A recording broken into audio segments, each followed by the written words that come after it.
it's Chris here from Thrive Endurance. How you're going today?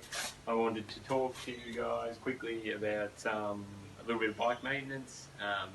So today I got thoroughly drenched, plenty wet, bike's filthy, needs a wash. But what I wanted to just touch on today was looking after your drivetrain. So you change sprockets, just in a regular maintenance sense. I'm sure we've all, once you get into sport, you're going to be regularly seeing a bike mechanic from time to time, and they can do a good proper degrease and clean on all that stuff. But if you can keep it in good working order between those major visits, you're going to end up with basically more performance. All that stuff's going to last a lot longer. It'll shift better. You're going to get more power transfer. And a chain is one area where you can give up quite a lot of watts. It can be a big suck. And also, they get noisy and gross, and you don't want to be that guy riding around with a squeaky, dry, gross chain. Please don't be that guy. So today I'm just going to show you quickly what I do now. I try and keep it in pretty good nick. The more often that you clean it, the less time it takes to clean. It's much like everything in life. Do a little bit every time. It's quicker and easier. So what I like to do is start with a sort of a heavier degreaser, something that'll break down, something with a good solvent that'll break down the oil. So I'm using like a water dispersant today, so it'll be something like a WD-40 or something like that. You can use, I'm a big fan of using like a brake cleaner or something. You've got to be careful with that around your paint and some of your finishes because it can be more aggressive. And the better it works in a solvent sense, the more aggressive it's going to be to paintwork and stuff like that. So you've got to keep a little balance there. The other thing you want to be aware of with when you're spraying solvents, and water is the same around the bike, is you want to keep as much of it as you can away from the bearings and sensitive components. Most of this stuff is sealed. It's designed to work and deal with a fair amount of water. But don't get in there spraying it into the bottom brackets and things like that. Try and avoid it as much as you can. So I use, like I say, a stronger degreaser at first and get everything wet, get it all moving.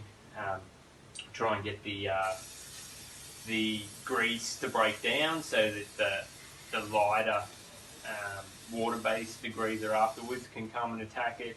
You want to get in around the chain rings and things as well.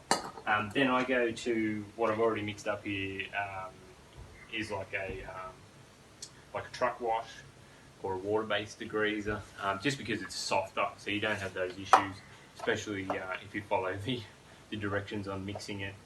You don't have those issues with the damaging paint and things like that. So then I would go ahead and use that to break down the degreaser that we've used.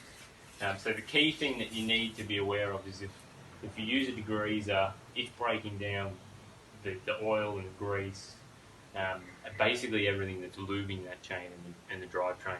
It's breaking down your lube, which is what you want now because you want to get it off. You want to get all that filth off and get it clean. But when you come to the other end of this process and you re-lube it, you don't want any of that degreaser left behind because it'll break down the new oil and grease. So in my experience, there's always a little element of that. Something like the water dispersant or a WD-40, that stuff tends to wash away pretty easy. It's not a good lubricant long term. So a little bit of warm water, a brush, and some sort of soapy water will pretty much get rid of that fairly quickly.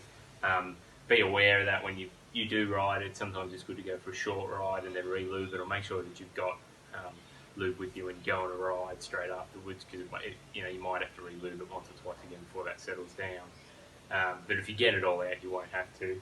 I also use a nice stiffly bristled sort of a thin brush. Toothbrush work pretty well for this task, and get in around that cassette, knock all the big chunks off. The same around the jockey wheels, and that's really work up the chain. You just want to start to get rid of that filth. You're going to make a mess. It's going to go everywhere. Don't do it inside. And then wash it off, and then probably repeat that process once or twice from top to bottom until I feel that it's nice and clean.